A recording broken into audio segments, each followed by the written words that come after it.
आम्ही जरावळ साताऱ्याला त्यासाठी तृप्तीला घ्यायची होती साडी बुलेश्वर येथे 8 वाजले. आरवी आणि रुणी मस्त भांडीसोबत खेळत होते. तृप्ती खुश होती भरपूर. चावी घेतली फटाफट आम्ही घराच्या बाहेर पडलो. लिफ्ट पण पटकन आली. गाडी मस्त धुतली नवीन वाटत होती. पटकन आम्ही गाडी काढली आणि पोचलो बुलेश्वर येथे श्री मुंबई पांजरापोळ येथे. हा मार्केट पण खूप फेमस आणि मोठा मार्केट आहे साड्यांसाठी. जिथे दादर किंवा कल्याणला जातात तर इथे एकदा येऊन तुम्ही ट्राय करू शकता. खूप छान कलेक्शन वगैरे आहेत साड्यांचे. आम्ही एका दुकानात मध्ये पोचलो.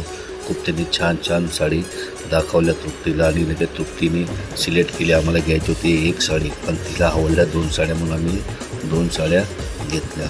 एवढ्या छान छान कलेक्शन दाखवले तर तृप्ती कन्फ्यूज झाली की कोणती साडी घेऊ कोणती नाही. पण तिने फायनली 2 साड्या सिलेक्ट केल्या आणि आम्ही साडी घेऊन निघालो. तर हे आहे सीताराम साडीचे. आमच्या शॉपला नक्की विजिट करा. आम्ही निघालो तर बाहेर येतात बघा तो वारा जोराचा सुटला होता.